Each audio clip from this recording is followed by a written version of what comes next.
हम लोग यहाँ पर देख रहे हैं अर्जुन अभी अपनी प्रार्थनाएं आगे बढ़ा रहे हैं और प्रार्थना में बोल रहे हैं कि आपका अवतार ही होता है परित्राणाय साधुनाम विनाशाय च दुष्कृताम। आप भक्तों की मदद के लिए अवतार लेते हैं और विनाशों का दुष्टों का विनाश करते हैं, तो इसलिए आपका अवतार हुआ है। देखिए, अपनी बात बोलने के लिए भी कितना सिस्टम होना चाहिए। पहले भगवान का गुणगान किया, अब बोल रहे हैं आपकी सब शक्तियों से होता है, फिर लास्ट में बोल रहे हैं आपका अवतार तो अपने भक्तों की रक्षा करने के लिए ही होता है। तो इनडायरेक्टली बोल रहे हैं कि आप हमारी रक्षा कीजिए। अजय प्रभु, तात्पर्य पढ़िए। हरे कृष्णा प्रभु जी, धन्यवाद, प्रणाम। धन्यवाद। ऐसा प्रतीत होता है कि श्री भगवान अपने भक्तों का पक्षपात करते हैं।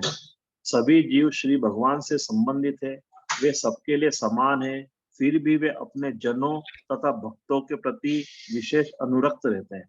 श्री भगवान सबके पिता है, उनका पिता कोई नहीं हो सकता, न कोई उनका पुत्र बन सकता है। उनके भक्त ही उनके इष्ट मित्र तथा उनके परिजन हैं। यह उनकी दिव्य लीला है।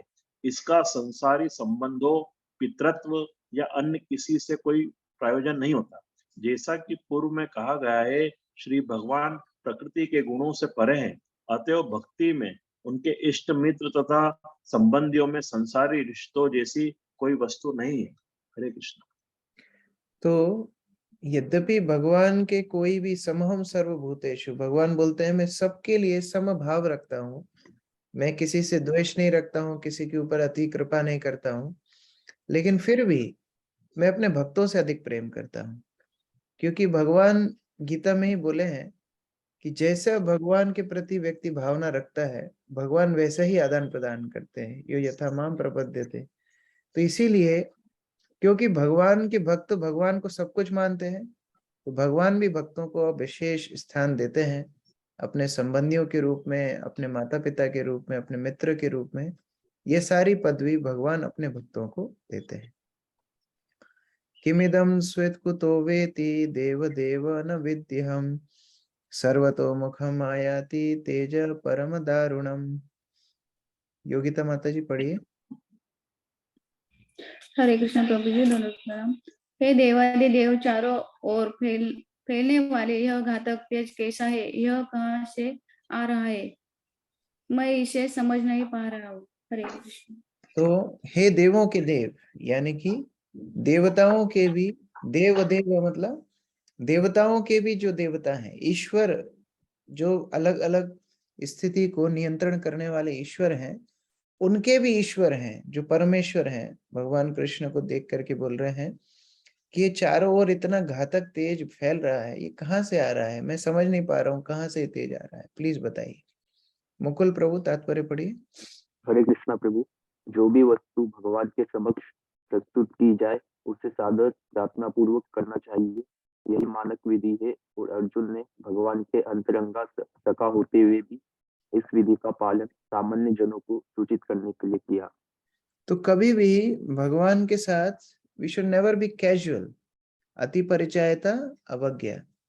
कभी भी इस तरह नहीं होना चाहिए कि भगवान के पास हम असम्मान के साथ खड़े हों, असम्मान के साथ उनके पास जाएं। बड़े ही सम्मान के साथ, किंतु आदरात अनुदिनम, आदर के साथ। भगवान का नाम जप करते समय भी हम बड़े आदर से अपनी जपमाला को प्रणाम करते हैं, गुरु को प्रणाम करते हैं, पंचतत्व को प्रणाम करते हैं, फिर जप शुरू करते हैं। भगवान के सामने जाते ही हम लोग दंडवत प्रणाम करते हैं, दंडवत प्रणाम करके प्रार्थना करके फिर हम दर्शन करते हैं। प्रसाद भगवान का ही रूप है। प्रसाद जब सामने आता है तो भगवान की प्रार्थना बोल करके, महाप्रसाद गोविंद प्रार्थना बोल करके हम प्रसाद ग्रहण करते हैं। तो हमेशा आदर पूर्वक, प्रार्थना पूर्वक भगवान के समक्ष भक्त को जाना चाहिए, जिससे उसके अंदर भगवदीय भावना रहे। कभी वो यह ना सोचे कि भगवान एक सामान्य वस्तु है, या ये मूर्ति एक सामान्य पत्थर है, या ये प्रसाद एक सामान्य खाद्य पदार्थ है। इस तरह भावना से यदि बचना है तो सादर पूर्वक, प्रार्थना पूर्वक भगवान के पास जाना चाहिए। और अर्जुन इतने भीषण समस्या में भी वो सिद्धांत को नहीं भूले, और उस प्रकार उन्होंने प्रार्थना भगवान के चरणों में की, और अब भगवान उसका उत्तर दे रहे हैं। ये प्रथम बार कृष्ण भागवत में बोलना शुरू कर रहे हैं। पिछली बार जो गीता में बोलना शुरू किए थे तो डांट लगाने से शुरू किए थे, अर्जुन को डांट लगाई थी, लेकिन यहाँ डांट नहीं लगा रहे हैं, बड़े प्रेम से बोल रहे हैं। श्री भगवान उवाच वित्थेदं द्रोणपुत्रस्य ब्रह्ममस्त्रं प्रदर्शितं नैवासौ वेद संहारं प्राणबाध उपस्थिते। पायल माता जी अनुवाद पढ़िए। हरे कृष्णा प्रभु जी। पूर्ण पुरुषोत्तम भगवान ने कहा, मुझे यह जान लो कि यह द्रोण पुत्र का कार्य है। उसने आणविक शक्ति के मंत्र ब्रह्मास्त्र का प्रहार किया है और वह यह नहीं जानता कि उससे उसके तेज को कैसे लौटाया जाए। उसने निरुपाय होकर आसन्न मृत्यु के भय से ऐसा किया है। हरे कृष्ण। तो भगवान ने अब अर्जुन को ये भेद बताया कि किस प्रकार यह इतना तेज, इतना ज्वाला कैसे आ रही है। यह आ रही है क्योंकि एक एटम बम चलाया गया है। कौन सा एटम बम? मंत्र से जो एटम बम चलता है, ब्रह्मास्त्र। ये ब्रह्मास्त्र का प्रहार द्रोण के पुत्र ने किया है और उसके कारण तुम इतना तेज देख रहे हो, जो सभी प्राणियों में भय उत्पन्न कर रहा है। देवहूति प्रिय माता जी तात्पर्य पढ़िए। हरे कृष्णा प्रभु जी, दंडवत प्रणाम। ब्रह्म अस्त्र अड़वरिक हथियार की भांति है, जिसका संचालन परमाणु ऊर्जा से किया जाता है। परमाणु शक्ति पूर्ण दहनशीलता पर आधारित है और ब्रह्मास्त्र भी इसी तरह चलता है। यह परमाणु विकिरणों के समान ही असहाय ताप उत्पन्न करता है, लेकिन अंतर इतना है कि परमाणु बम एक स्थूल नाभिकीय हथियार है, जबकि ब्रह्मास्त्र सूक्ष्म हथियार है, जिसे मंत्र पढ़कर उत्पन्न किया जाता है। यह सर्वथा भिन्न विज्ञान है और प्राचीन काल में भारत में ऐसे विज्ञान का अनुशीलन होता था। मंत्रोच्चारण का सूक्ष्म विज्ञान भी भौतिक है, लेकिन अभी भी आधुनिक भौतिक विज्ञानों द्वारा इसको जानना शेष है। हरे कृष्णा प्रभु जी। तो यहाँ पर प्रभुपाद ब्रह्मास्त्र के बारे में बता रहे हैं। ब्रह्मास्त्र को प्रभुपाद बता रहे हैं एटम बम जैसा ही है, लेकिन यह स्थूल बम नहीं है। इसके लिए बड़े बड़े रिएक्शन करने की आवश्यकता नहीं है। ये मंत्र से ही इसका आवाहन करके इसको चलाया जाता है। और ब्रह्मास्त्र की एक और खासियत है, जैसे मान लीजिए कोई जो निपुण ब्रह्मास्त्र चलाने वाला है, वह मंत्र उच्चारण करके जो टारगेट करेगा केवल उसी को ब्रह्मास्त्र समाप्त करेगा। मान लीजिए अगर वह एक व्यक्ति को टारगेट करेगा तो ब्रह्मास्त्र एक व्यक्ति को समाप्त करेगा। अगर वो टारगेट करेगा कि ब्रह्मास्त्र एक शहर को समाप्त करे तो एक शहर को समाप्त करेगा। अगर वो टारगेट करे कि पूरे पृथ्वी को समाप्त करेगा तो पूरे पृथ्वी को समाप्त करेगा। तो ब्रह्मास्त्र में इतनी शक्ति है।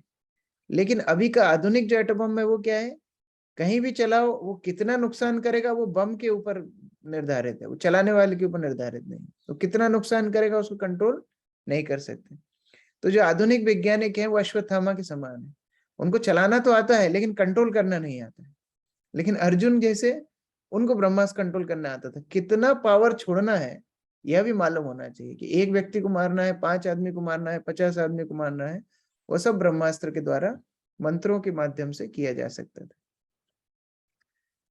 नहीं आसन्ने आत्मानं किंचेद अस्त्रं प्रत्यावकर्षणं जहि अस्त्र तेज उन्नतम अस्त्रज्ञो ही अस्त्र तेजसा। खटाले माता जी पढ़िए। हरे कृष्ण प्रभु जी। हे अर्जुन, केवल दूसरा ब्रह्मास्त्र ही इस अस्त्र को निरस्त कर सकता है। चूंकि तुम सैन्य विज्ञान में अत्यंत पटु हो, अतएव अपने अस्त्र की शक्ति से इस अस्त्र के तेज का शमन करो। अब भगवान उसका उपाय बता रहे हैं कि अर्जुन अब आप दूसरा ब्रह्मास्त्र चलाओ, तभी आप इस पहले ब्रह्मास्त्र को निरस्त कर सकते हो। यदि दूसरा ब्रह्मास्त्र नहीं चलाओगे तो ये ब्रह्मास्त्र आकर के आपको मार देगा। देखिए इसमें शिक्षाप्रद बात यह है, ऐसा नहीं था कि अर्जुन को उपाय मालूम नहीं था, है ना। ऐसा नहीं था। अर्जुन जैसा निपुण जो अस्त्र शस्त्रों में जो निपुण हो और स्पेशली धनुर्विद्या में जो निपुण हो, ऐसा नहीं है कि उसको मालूम नहीं था कि ब्रह्मास्त्र का भेद कैसे किया जा सकता है। लेकिन फिर भी भगवान उपस्थित हैं, भगवान को पूछ करके काम कर रहे हैं। उसी प्रकार से कई बार हमको लगता है कि अरे यह तो यही उपाय तो होगा, अभी क्या पूछना है, पूछने जाएंगे तो वही तो प्रभु जी बोलेंगे जप करो, लेकिन फिर भी पूछना चाहिए, क्योंकि जब हम पूछते हैं तो वरिष्ठ वैष्णव की उसमें कृपा जुड़ जाती है, जो काम कठिनाई से होता था वह सहज हो जाता है। इसलिए हमें हमेशा ब्लेसिंग्स लेकर के, आशीर्वाद लेकर के अपना भक्ति का यापन करना चाहिए। सुतोवाच श्रुत्वा भगवता प्रोक्तं फाल्गुना परवीरः स्पृष्टवापस्तं परिक्रम्य ब्रह्मास्त्रं संदधे। दक्ष प्रभु पढ़िए। श्री सुत गोस्वामी ने कहा, भगवान से यह सुनकर अर्जुन ने शुद्धि के लिए जल का स्पर्श किया और भगवान श्री कृष्ण की परिक्रमा करके उस अस्त्र को प्रशमित करने के लिए उसने अपना ब्रह्मास्त्र छोड़ा। देखिए कितना समय है। हाँ, हम लोग के पास समय नहीं होता है। कहाँ कौन परिक्रमा करेगा, कौन चरणामृत लेगा, कौन क्या करेगा, और उनके ऊपर ब्रह्मास्त्र छूटा हुआ है। कितना समय है उनके पास, आचमन कर रहे हैं, परिक्रमा कर रहे हैं, प्रणाम कर रहे हैं, फिर अस्त्र चला रहे हैं। यह समय की समस्या नहीं है, ये हम लोग कितना हमारे जीवन में भगवान को स्वीकार किए हैं, प्राथमिकता दी है, सम्मान दे रहे हैं, वो समस्या है। समय सबके पास होता है। जिसके ऊपर ब्रह्मास्त्र छूटा है, अगर वह ये सब कर सकता है तो कोई भी आदमी कर सकता है। लेकिन हम लोग बोलते हैं हमारे पास समय नहीं है, बाहर से, मंदिर के बाहर से हॉर्न बजाकर निकल जाते हैं, अंदर आने का भी टाइम नहीं है। इतना भयंकर स्थिति है। ठीक है। समहत्या नोयनम उभयोस्तेजसी सारसंवृते आवृत्य रोदसी खम च वावृद्धते वह्निवत्। माधवी प्रिय प्यारी माता जी, अनम्यूट करके पढ़िए। हरे कृष्ण प्रभु जी, दंडवत प्रणाम। जब दोनों ब्रह्मास्त्रों की किरणें मिल गई तो सूर्य के गोले के समान अग्नि के एक वृहत चिक्रण ने समस्त बाहरी अंतरिक्ष तथा लोकों के संपूर्ण गगन मंडल को आवृत कर लिया। हरे कृष्ण। तो इतनी भयंकर उसमें से ऊष्मा निकली कि दोनों ब्रह्मास्त्रों के टकराने से जैसे मानो सूर्य पृथ्वी पर उतर गया हो। इतनी भयंकर अग्नि, इतना भयंकर ताप संपूर्ण गगन मंडल में छा गया और सभी व्यक्ति बड़े व्याकुल हो गए। दृष्ट्वास्त्र तेजस्तु तयोस्त्रिलोकन प्रदधन महत् दह्यमाना प्रजा सर्वा संवर्तकम अमम सता। राजीव प्रभु पढ़िए। हरे कृष्णा प्रभु जी, दंडवत प्रणाम। उन अस्त्रों की सम्मिलित अग्नि से तीनों लोकों के सारे लोग जल भुन गए। सभी लोगों को उस सामर्थक अग्नि का स्मरण हो आया जो प्रलय के समय लगती है। तो सभी को देवताओं को सबको लगने लगा कि क्या प्रलय तो नहीं आ गई, क्या समस्या हो गई, इतना भयंकर संवर्तक। आपको याद होगा जब भगवान श्री कृष्ण की गोवर्धन लीला हुई थी तो इंद्र ने संवर्तक मेघों को भेजा था। संवर्तक यानी जो प्रलय के समय पर इस्तेमाल किए जाने प्राकृतिक सुविधाएं हैं, जैसे कि अग्नि, जैसे कि मेघ, बारिश, यह सब। तो उस समय पर जो अग्नि होती है तीनों लोकों में, ऊर्ध्व अधो मध्य तीनों लोकों में उस प्रकार अग्नि से प्रज्वलित होने लगा, ताप होने लगा। राधा माधव प्रभु पढ़िए तात्पर्य।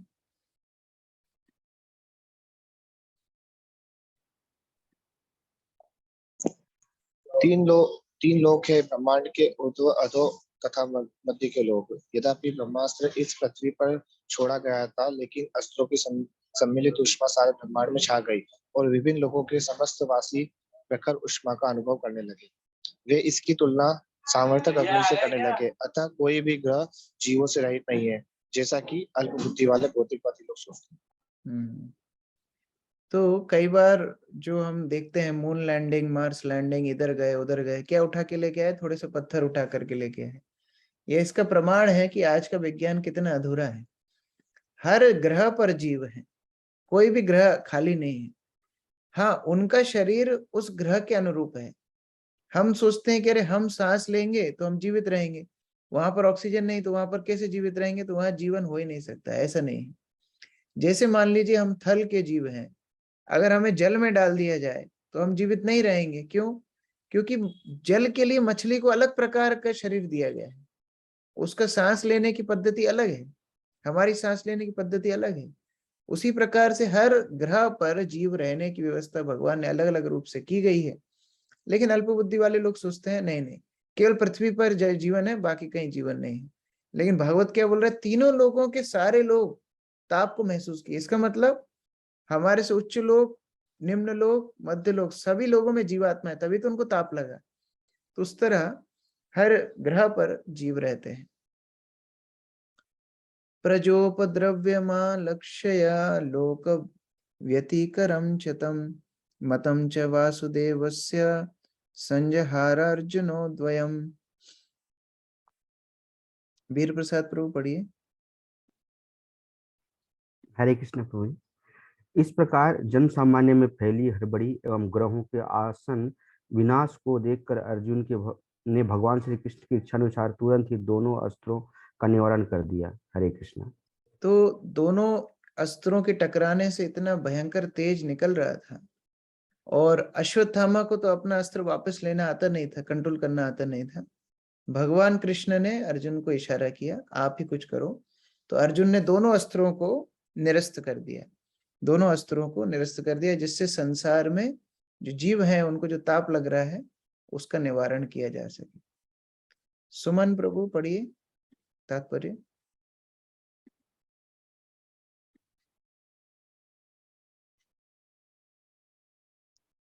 अनिल प्रभु आप पढ़िए।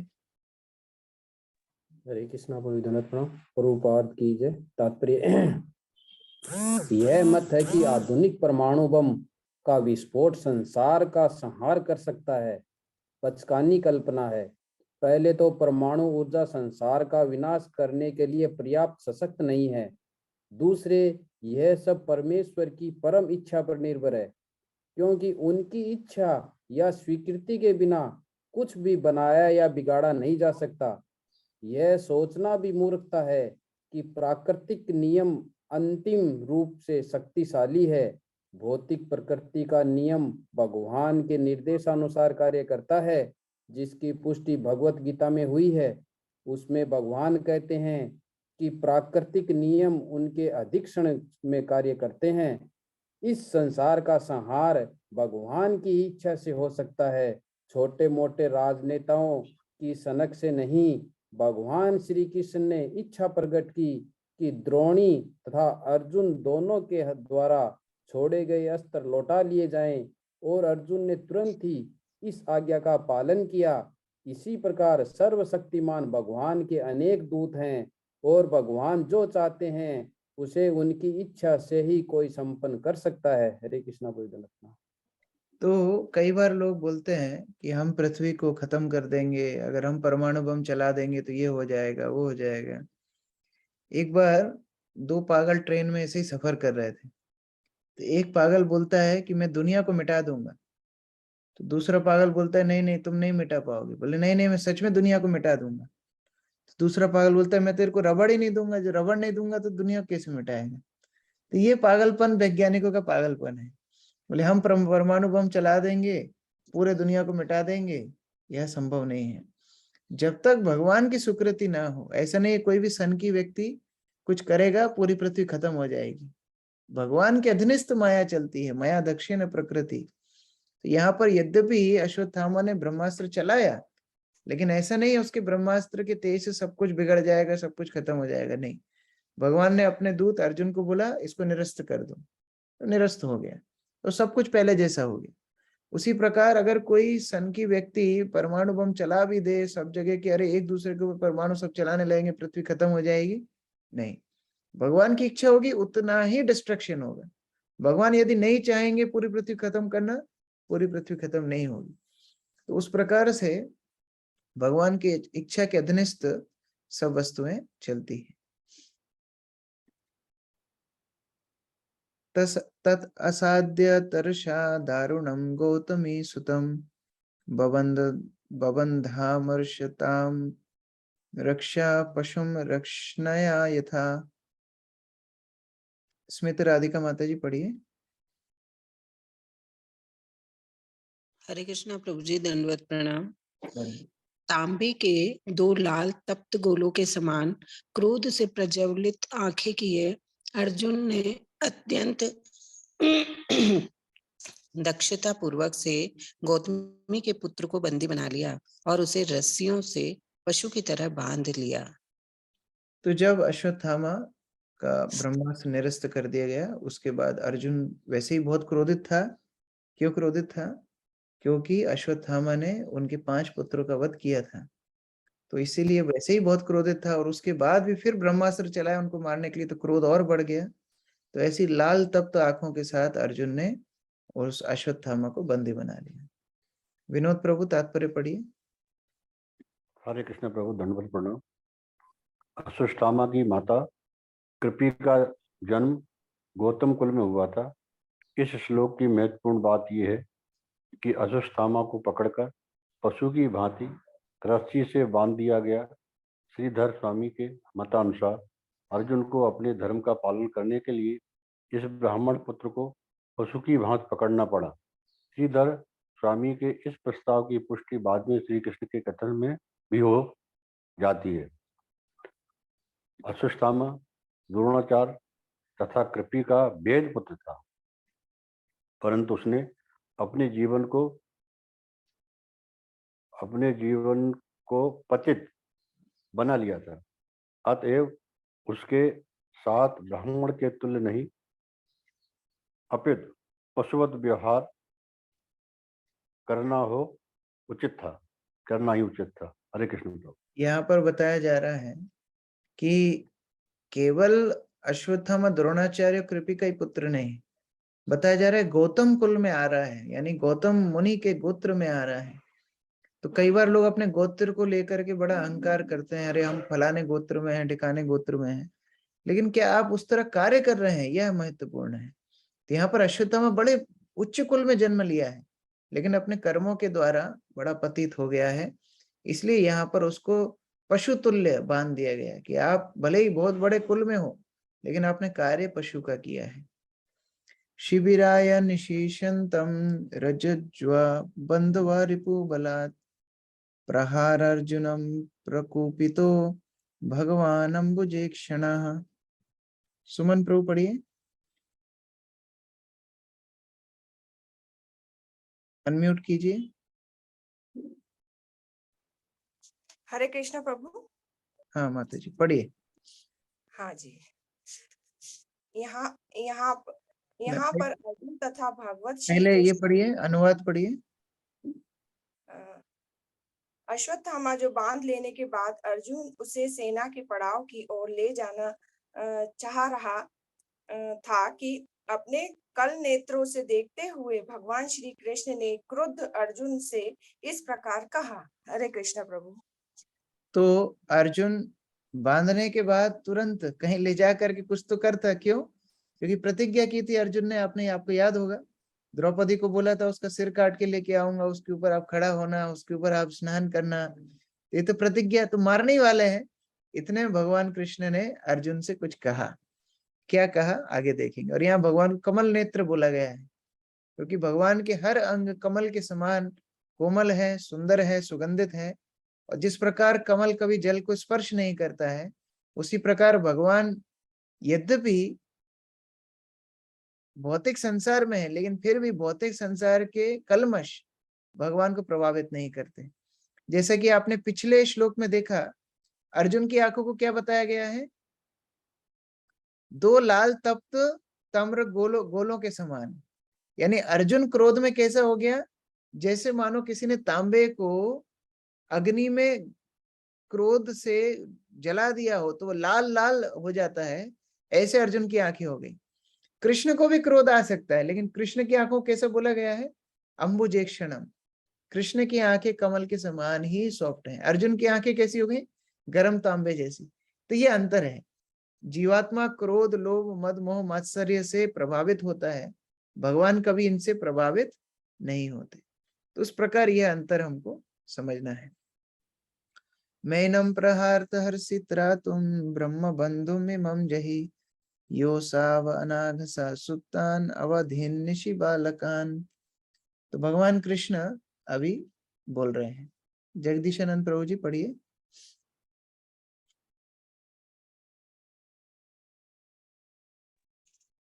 भगवान श्री कृष्ण ने कहा, हे अर्जुन, इस भ्रम बंधु को छोड़कर तुम दया मत दिखलाओ, क्योंकि इसने सोते हुए निर्दोष बालकों का वध किया है। तो भगवान को भी क्रोध आ गया। भगवान यद्यपि अंबुजेक्षणम, वह क्रोध लोभ मद मोह मत्सर से प्रभावित नहीं होते, लेकिन फिर भी अपने भक्त के सुख दुख में तो भगवान खड़े ही होते हैं। तो लीला के माध्यम से बोल रहे हैं, देखो इसको छोड़ना तो नहीं चाहिए, इसने बालकों का वध किया है, तो इसको बिल्कुल भी दया नहीं दिखाना है। ये ब्रह्म बंधु है, ब्राह्मण मत सोचना है इसको। ब्राह्मण कुल में जन्म लेकर भी ब्रह्म बंधु है। विनीत प्रभु पढ़िए तात्पर्य। हरे कृष्णा प्रभु जी, दंडवत प्रणाम। ब्रह्म बंधु शब्द महत्वपूर्ण है। जो व्यक्ति ब्राह्मण कुल में जन्म लेता है किंतु ब्राह्मण कहलाने की योग्यता नहीं रखता, उसे ब्राह्मण बंधु कहकर संबोधित किया जाता है, न कि ब्राह्मण। उच्च न्यायालय के न्यायाधीश का पुत्र स्वतः ही न्यायाधीश नहीं हो जाता, लेकिन उसे न्यायाधीश का रिश्तेदार कहने में कोई आपत्ति नहीं है। अतः जिस प्रकार कोई जन्म द्वारा ही उच्च न्यायालय का न्यायाधीश नहीं बन जाता, उसी प्रकार कोई जन्म के आधार पर ही ब्राह्मण नहीं हो पाता, अपितु उसे ब्राह्मण की आवश्यक योग्यता प्राप्त करनी होती है।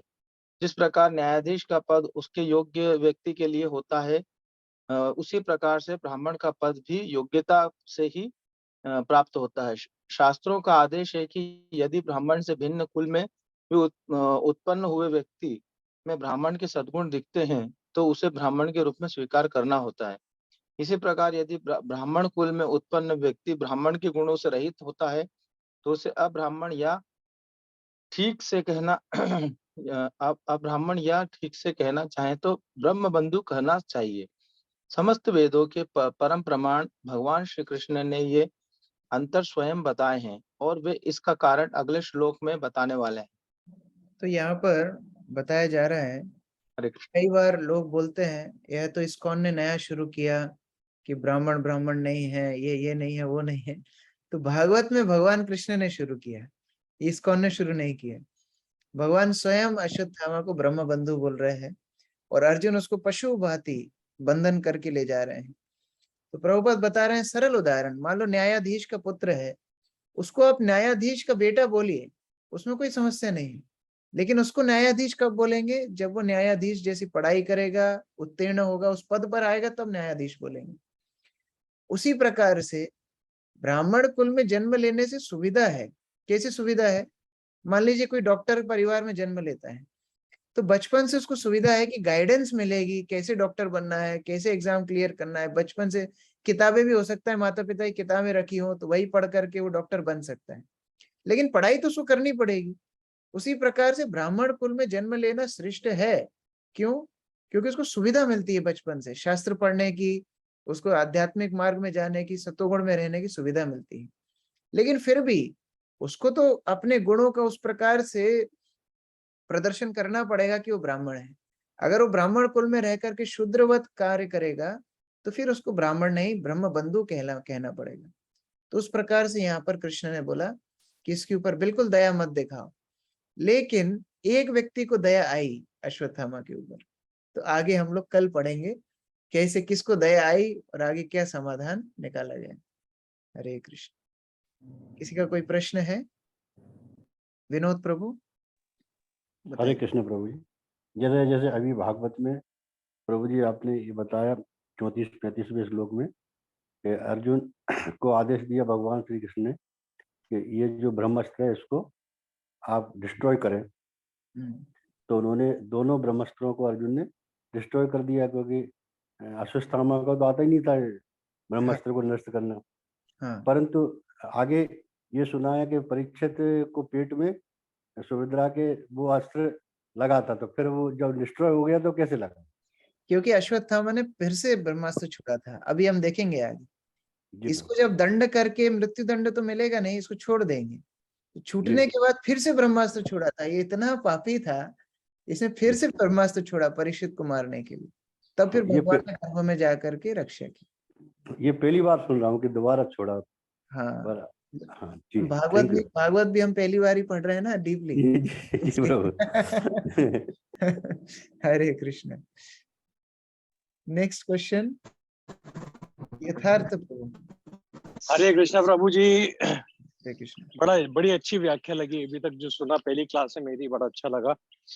जो आपने उपमा बताई ना साइंस की, बड़ी अच्छी लगी कि जो आजकल वैज्ञानिक मतलब जो आजकल साइंटिफिक सुपरस्टिशन है, वैज्ञानिक अंधविश्वास कि विज्ञान सब कुछ कर सकता है, और जब प्रामाणिकता के ऊपर ये लोग आधारित इतने ज्यादा आश्वस्त हैं और इतने ज्यादा अवलंबित हैं प्रामाणिकता पर, कि प्रभु जी इनको ये बोध ही नहीं रहा कि एक टाइम तक ग्रेविटी नहीं पता थी तो ग्रेविटी थी लेकिन पता नहीं थी, फिर रिलेटिविटी नहीं पता थी तो वो थी लेकिन पता नहीं थी। तो संसार में जो अस्तित्व है वो इनके बोध पर निर्भर नहीं है, इनके ज्ञान पर निर्भर नहीं है, वो तो है ही है। तो इसी प्रकार जैसे आप कह रहे थे कि जीवन केवल पृथ्वी तक सीमित नहीं हो, जाहिर सी बात है प्रोबेबिलिटी के अनुसार भी ऐसा होना नहीं चाहिए, क्योंकि ब्रह्मांड इतना विशाल है, तो निश्चित तौर पे इससे ऊपर भी योनियां हैं और इससे नीचे भी मतलब लोक हैं। दुनिया तो खैर पृथ्वी पे भी है। तो आपका व्याख्या बहुत अच्छी लगी। सवाल ये है प्रभु जी कि ब्रह्मास्त्र और न्यूक्लियर वेपन्स में आपने एक कंपैरिजन ड्रॉ किया, तो ब्रह्मास्त्र तो फिर भी ज्ञानियों के पास होता था, या मतलब एक साधकों के पास होता था, तपस्वियों के पास होता था। आजकल न्यूक्लियर वेपन्स की जो बटन्स है वो बहुत मूर्खों के हाथों में भी है, और बहुत सारे न्यूक्लियर वेपन्स के एक साथ होते हैं, and combined destructive power of those nuclear weapons is massive, you know that. Yes. So what would you like to elucidate from this comparison? Because I really like the comparison, I want you to elucidate more on this. Thank you. मैं वही व्याख्या में बता रहा था प्रभुपाद के तात्पर्यों से। देखिए, अश्वत्थामा को आप किस कैटेगरी में रखेंगे? क्या वो ज्ञानी था? क्या वो तपस्वी था? क्या वो योगी तपस्वी कह सकते हैं, गिफ्टेड था, वह भी द्रोणाचार्य का पुत्र था। हाँ, वो he was just a product of nepotism. Yeah, you can say that. तो अभी जो वैज्ञानिक हैं उनसे अश्वत्थामा कैसे पार्थक्य है? वह भी योग्य नहीं था ब्रह्मास्त्र चलाने के। हाँ, right. He was not, but nepotism is a very good word he used. Yes, true. उन्होंने जो ब्रह्मास्त्र चलाया, भगवान ने उसको निरस्त कर दिया। उसी प्रकार से अगर सन की वैज्ञानिक सोचेंगे कि आज हम पूरी पृथ्वी को विनष्ट कर देंगे, उनके अंदर इसका सामर्थ्य नहीं है। ये किसी क्षेत्र को प्रभावित कर सकते हैं, किसी एक समुदाय को प्रभावित कर सकते हैं, लेकिन पूरी पृथ्वी का विनाश नॉट द एंटायर, एब्सोल्युटली कभी नहीं कर सकते। वैसे भी 70% लाइफ तो पानी में है और 70% जल है, तो ज्यादा से ज्यादा थल को विनाश कर सकते हैं, जल को तो नहीं कर पाएंगे। इवन पृथ्वी में भी देखिए, भगवान की इच्छा के बिना यह सब नहीं होता। इनका वैज्ञानिक छोटे बच्चों के समान है। जैसे माता ने बहुत सुंदर पकवान बना करके थाली सजाई है और उनकी छोटी सी बेटी आ जाए 10-11 साल की, मेहमान के सामने बोले मैंने बनाया है, तो सब मेहमान केवल हंसेंगे और कुछ नहीं करेंगे, मालूम इसने नहीं बनाया है। They will not even deny her claim or repudiate her claim. बिल्कुल उससे अस्वीकार नहीं करेंगे। भगवान ने बनाया है, उनकी शक्ति से सब कुछ चल रहा है, लेकिन ये आकर के बीच में बोलते नहीं हमको नोबेल पुरस्कार दो। इसलिए तो वैज्ञानिकों की स्थिति प्रभु जी ऐसी है जैसे मान लीजिए इनको प्रकृति का तो बोध है, लेकिन जो प्रकृति का जनक है, जो परमात्मा कृष्ण प्रकृति का जनक है, उसका बोध नहीं है, उसका बोध नहीं है। यहाँ पे लोग बोलते थे अगर आपको नोबेल पुरस्कार देना ही है तो भगवान को दीजिए, क्योंकि उन्होंने बनाया है। ये थोड़ा H2 मिला करके 2 ग्राम पानी बनाने के लिए आप नोबेल पुरस्कार दे रहे हैं, जिसने इतना H2 मिला करके समुद्र बनाया उसको नोबेल पुरस्कार कब देंगे? यह बात है, उसको देने की हमारी औकात ही नहीं है। We are not हमारी औकात नहीं है। Realize that everything is controlled and everything is absolutely Krishna. ठीक है, हरे कृष्ण। Thank you. अजय प्रभु।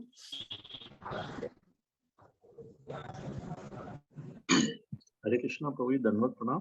प्रभु जी, कल जो श्लोक था 19 उसमें एक शब्द आया था द्विजात्मज। द्विजात्मज भी ब्रह्म बंधु का ही है। द्विज मतलब जिसका दूसरा जन्म हुआ है, जो दीक्षा संस्कार से गुरु के शरण में जो जाता है वह द्विज कहलाता है। और आत्मजा मतलब जन्म लेना, आत्मा मतलब स्वयं के शरीर। पुत्र को आत्मजा बोला जाता है। तो द्विजात्मजा मतलब जो ब्राह्मण के शरीर से आया है, जरूरी नहीं है ब्राह्मण है। द्विजात्मजा मतलब ब्राह्मण पुत्र, वह मतलब है। जैसे कृष्ण को बोलते हैं ना, 5वां श्लोक शिक्षाष्टकम, आई नंद तनुजा, नंद के तनुज से आने वाले, नंद आत्मजा भागवत में आता है, नंद महाराज के पुत्र। उसी तरह द्विजात्मजा मतलब ब्राह्मण पुत्र। बिल्कुल प्रभु। हरे कृष्णा प्रभु। प्रभु जी जैसे मतलब गीता में 3 मार्ग बताए गए, कर्म योग, भक्ति योग, ज्ञान योग। तो मतलब बहुत से लोग कहते हैं कि मतलब आपके जो आचार्य थे उन्होंने मतलब कर्म योग और ज्ञान योग में भी मतलब भक्ति को मिला दिया, मतलब ट्रांसलेट सही नहीं किया, ऐसा मतलब हमने नहीं मिलाया, भगवान ने मिलाया है। आप गीता ठीक से पढ़ेंगे, भगवान बोलते हैं कर्म बंधन का कारण है, लेकिन नैष्कर्म करेंगे तो मुक्त हो जाएंगे। नैष्कर्म क्या होता है? भक्ति युक्त कर्म। ऐसे ही ज्ञान योग में भगवान बोलते हैं आप ज्ञान करोगे, आपको बहुत कैलकुलेशन करना पड़ेगा कैसे आप मुक्त होगे। भक्ति करोगे, आप किसी भी टाइम पे शरीर छोड़ोगे, भगवत धाम जाओगे। तो वो लोग अगर गीता ठीक से पढ़े, हमने नहीं मिलाया है, भगवान ने भक्ति मिला दी है हर चीज में, हम क्या करेंगे? जब प्रोड्यूसर ही उस तरह चाहता है तो पिक्चर तो उस तरह ही बनेगी। वो पैसा देने वाला प्रोड्यूसर है, तो भगवान प्रोड्यूसर है, वो जैसे चाहेंगे वैसी मूवी बनेगी। आदमी कैसे चेंज करेगा? ठीक है। तो भगवान ने मिलाया है उसको, ठीक से अगर गीता को पढ़ेंगे उसमें देख पाएंगे भगवान ने हर जगह भक्ति मिला है, इसलिए प्रभुपाद ने हर जगह भक्ति का व्याख्या की है। विनीत प्रभु। हरे कृष्णा प्रभु जी, धन्यवाद प्रणाम। प्रभु जी जैसे आप अभी बता रहे थे कि जो साइंटिस्ट हैं वो केवल पत्थर लेके आ पाए दूसरे ग्रहों से, तो प्रभु जी जैसे ये वहां गए, वहां के फोटोज वगैरह लिए, तो क्या मतलब जो है हमारी इन आंखों से या ये हम नहीं देख पा रहे हैं वहां जीव है ऐसा? देखो, हर शहर में प्रवेश करने के लिए, मान लो मैं कोई विदेश में जाऊं, तो वहां प्रवेश करने के लिए तो कोई वीजा चाहिए ना। बिना वीजा के मैं कैसे प्रवेश करूंगा? बिना वीजा के हाँ एक काम कर सकता हूँ, मैं एयरपोर्ट घूम के आ सकता हूँ। एयरपोर्ट जाऊंगा, वहां पर जाऊंगा, इमिग्रेशन के पहले वो लोग बोलेंगे वीजा नहीं है, वापस जाओ, वहां से वापस आना पड़ेगा। गीता में भगवान ने बोला है जो सतोगुणी है वो ऊर्ध्व लोकों में जाते हैं, जो तमोगुणी है तो निम्न लोकों में जाते हैं, रजोगुणी लोग उसी ग्रह में रहते हैं। अब मैं अपनी एक एरोप्लेन बना करके बिना कर्म के ऊपर जाऊंगा, जैसे रावण चाहता था ना स्वर्ग तक सीढ़ी लगा के, पुण्य नहीं करना पड़ेगा, पापी लोग भी सीढ़ी चढ़ करके स्वर्ग जाएंगे। क्या कभी कर पाया? कभी नहीं कर पाया। तो जब ये लोग दूसरे दूसरे ग्रहों पे जाते हैं तो केवल उसके सरफेस का एग्जामिन करके वापस आ जाते हैं, लेकिन जो उस ग्रह में प्रवेश है वह केवल पुण्यों के आधार पर मिलता है। ये साइंस वो लोग नहीं जानते, इसलिए वहां पर उनको क्या दिखते हैं? पत्थर दिखते हैं, फोटो देकर खींच करके खाली ग्रह का फोटो लेकर के आ जाते हैं। लेकिन अगर वास्तविक प्रवेश चाहिए तो प्रवेश प्राप्त करने के लिए उस ग्रह पर जाने के लिए योग्यता होना चाहिए। इसीलिए यह साइंस आध्यात्मिक साइंस है, ये भौतिक साइंस नहीं है। कोई व्यक्ति बलवत भगवान के नियमों को नहीं तोड़ सकता है। उनको यही लगेगा, जीवन भर उनको यही लगेगा वहां पर केवल जीवन नहीं है, वहां पर केवल पत्थर है, इस तरह ही लगेगा। और कई लोग तो वहां पर प्लॉट भी बेचने लगे हैं, उनको लगा खाली जमीन है प्लॉट बेच दो, कई लोग खरीदने भी लगे हैं। इस तरह भी कार्य चल रहा है। जब योग्यता प्राप्त होगी तब जाकर के वो देखेंगे कि हाँ वहां पर हमसे उच्च कोटि के लोग रहते हैं, वहां पर जो जीवन है वो हमसे उच्च कोटि का है, वहां इंद्रिय तृप्ति उच्च कोटि की है, वहां संसाधन उच्च कोटि के हैं। लेकिन जब तक वह पुण्य कर्म नहीं रहेंगे वह चीज हम नहीं देख पाएंगे। तो फोर्सफुली हम लोग कभी भगवान के नियमों को तोड़कर उन ग्रहों में प्रवेश नहीं कर सकते। हाँ, केवल उनके आसपास इर्द गिर्द मंडरा के थोड़ा बाहर बाहर से देख करके आएंगे, पूर्ण ज्ञान नहीं मिलेगा। ठीक है जी प्रभु जी, एक प्रश्न और था प्रभु जी, जैसे उससे से रिलेटेड, जैसे आप साइंटिस्ट की भी बात चल रही थी, तो साइंटिस्ट को जो भी ज्ञान है तो हम मान के चलते हैं कि वो तो भगवान का ही ज्ञान है। तो प्रभु जी ऐसे साइंटिस्ट को ज्ञान मतलब हो जाता है जो मतलब भगवान को नहीं मानते, लेकिन ज्ञान उन्हीं को होता है, और बाकी बहुत लोग भक्त हैं लेकिन उनको इतना ज्ञान नहीं हो पाता कि मतलब किसको मिलाने से क्या आइटम होगा या क्या न्यूक्लियर होगा, ये सब। प्रभु जी आपको बम बनाना आता है? बम कैसे बनाते हैं, कैसे विस्फोट करते हैं, आता है? नहीं नहीं प्रभु जी। आतंकवादी को आता है? आता प्रभु जी। तो आतंकवादी आपसे अच्छा आदमी हो गया क्या? नहीं प्रभु जी, लेकिन बहुत जीवन उपयोगी चीजें भी साइंटिस्ट बनाते हैं। मैं जो पूछ रहा हूँ, आतंकवादी आपसे अच्छा है क्या? नहीं, निश्चित रूप से नहीं। उसने भी कुछ तो आविष्कार किया, कैसे कम स्पेस में बड़ा बम बना सकते, उसने भी कुछ आविष्कार किया।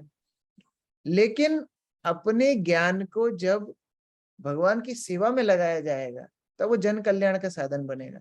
मान लो साइंटिस्ट ने आविष्कार किया मोबाइल फोन का, बहुत अच्छा आविष्कार है, लेकिन वही मोबाइल फोन में लोग दोनों काम कर सकते हैं, भक्ति भी कर सकते हैं, पाप भी कर सकते हैं।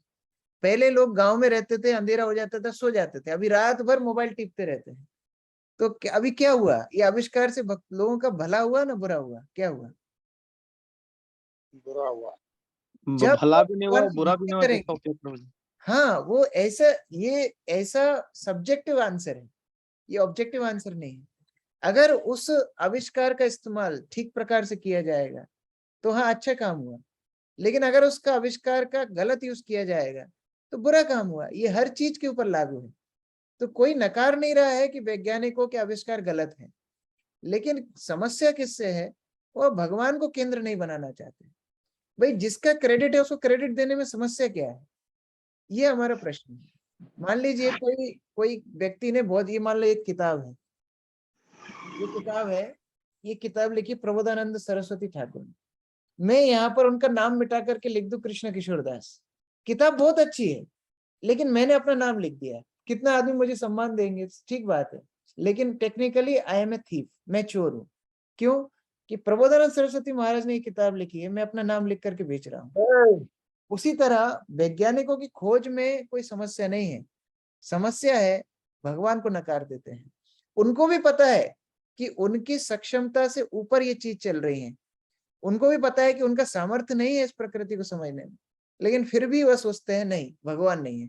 पहला ही उनका फैशन ही यही है, पहले नास्तिक बनो फिर वैज्ञानिक बनो। यह समस्या है। तो उस मानसिकता से परहेज है, वैज्ञानिकों से परहेज नहीं है। ठीक है जी प्रभु जी, मैं भी वही बात आपको बता नहीं पा रहा हूँ कि मैं भी ये सोच रहा हूँ कि इनमें कृतज्ञता का भाव जो है वो उसका ज्ञान क्यों नहीं होता साथ साथ इस ज्ञान के साथ? क्योंकि जब तक उन्हें सत्संग नहीं मिलेगा, जब तक उन्हें शास्त्र संग नहीं मिलेगा, जब तक उन्हें भक्तों का संग नहीं मिलेगा, ये अपने आप नहीं आता है। प्रहलाद महाराज बोलते हैं, मतिर न कृष्णो परतो स्वतो वा। भगवान की जो चेतना है, भगवान के ऊपर जो कृतज्ञता है, वह परतो स्वतो वा, दूसरों के प्रयास से, खुद के प्रयास से नहीं आती। ये केवल एक ही मात्र कारण इसका होता है, भक्तों का संग यदि मिलेगा, यदि शास्त्र पढ़ने का मौका मिल जाएगा तो कृतज्ञ हो जाएंगे। जैसे एक बहुत बड़े साइंटिस्ट थे अमेरिका में, डॉक्टर टी.डी. सिंह। वह जब प्रभुपाद से मिले, भक्त बन गए, बाद में दीक्षा लिया, सन्यास लिया भक्ति स्वरूप दामोदर महाराज। तो वो फिर बाद में साइंटिफिक कॉन्फ्रेंसेस करते थे, सब साइंटिस्ट को बुला करके प्रचार करते थे। तो अपने आप से साइंटिस्ट कभी भक्त नहीं बन सकते। साइंटिस्ट छोड़ दीजिए, हम और आप कैसे बनेंगे? कोई भी नहीं बन सकता। जब भक्तों का संग मिल जाएगा, अगर किसी भक्त की किसी प्रकार अज्ञात रूप से भी उन्होंने संगति कर ली, तो फिर धीरे धीरे उनके अंदर वो कृतज्ञता भगवान के प्रति आ जाएगी। यह डिपार्टमेंट भगवान ने भक्तों को दे रखा है कि मेरे प्रति अगर चेतना देनी है तो भक्तों से लेनी है। ठीक है? हरे कृष्ण प्रभु जी। हरे कृष्ण। हरे कृष्ण प्रभु जी। विज्ञान के बनाए हुए मशीन से कहीं भी जैसे अपन पानी पहुंचाना है 50 फीट 100 फीट, तो फोर्स लगा के मोटरों के द्वारा पहुंचाते हैं। किंतु वही अगर फोर्स किसी पेड़ में 100 फीट का ऊंचा है तो उसमें हजारों टन पानी उसकी पत्तियों पे, उसके टहनियों के लिए जाता है, तो वो कौन सी शक्ति काम करती है? क्योंकि वहां तो कोई विज्ञान है ही नहीं। वहाँ विज्ञान है, बहुत बड़ा विज्ञान है, लेकिन वही है, उसको क्रेडिट कोई नहीं देना चाहता। उसको बोलते हैं बाई चांस, वो अपने आप आ जाए। और हमने जो मोटर बनाई है वो हमको नोबेल पुरस्कार दो, ये समझ। दूसरे का काम कभी भी अच्छा नहीं लगता है, मानसिकता है, भौतिक मानसिकता है। तो ठीक है, हम यहीं पर समाप्त करेंगे। 2 प्रश्न है, विनोद प्रभु, बसंत प्रभु, आप लोग लिख के रखिए, कल चर्चा करेंगे। हमको अभी मंदिर में जाना है, तो कल फिर प्रश्न। ठीक है? हरे कृष्ण। श्रील हरे प्रभुपाद। कृष्णा प्रभु जी। हरे कृष्णा। हरे कृष्णा। हरे कृष्णा किशोर प्रभु। प्रभु जी। यस। हाँ प्रभु जी, ये हमारे मित्र कुछ सवाल, कुछ प्रश्न पूछ रहे थे। अच्छा, बताइए। जी, जय श्री कृष्ण प्रभु जी। हरे कृष्ण, बताइए। प्रभु जी, स्पिरिचुअल साइंस की बात चल रही है, मैं कई देर से सुन रहा था, आपको बहुत आनंद आ रहा था। तो स्पिरिचुअल साइंस से कई लोग, जैसे हम कहीं निकलते हैं, मंदिर जाते हैं, कोई सवाल उठाते हैं, कृष्ण पर सवाल उठाते हैं, भगवान कृष्ण पे, तो कभी कभी जिक्र आता है कि कृष्ण जी के जो मस्तक पर, जो उनके मुकुट पर जो मोर पंख होता है, उसका जो आप क्या स्पिरिचुअल साइंस बताते हैं, और उनके हाथों में जो बांसुरी है उसका क्या स्पिरिचुअल साइंस बताते हैं? यह सब बहुत गहन तत्व है, हाँ जी, हाँ जी। क्योंकि हम चर्चा कर सकते हैं, लेकिन ये गहन तत्व है जी। एक्चुअली। यह लीला इस तरह आती है गर्ग संहिता में कि एक मयूर राधा रानी के पास जाते हैं, उनको प्रार्थना करते हैं, राधा रानी की कृपा प्राप्त करके वो काम वासना को जय कर लेते हैं। वो मयूर जो राधा रानी कृपा प्राप्त करता है बरसाना जाके, वो काम वासना को जय कर लेता है। तो जब कृष्ण उसको देखते हैं कि वह इतना राधा रानी के प्रेम में मग्न है, काम वासना से ऊपर उठ गया है, कृष्ण उसका मोर पंख उठा करके अपने शीश में धारण करते हैं। इसका मतलब ये नहीं हर मयूर काम वासना से ऊपर उठ गया है, इसका मतलब ये नहीं है। वो एक स्पेसिफिक लीला का कारण भगवान मयूर पंख को अपने सिर पे धारण करते हैं, और भी कारण है।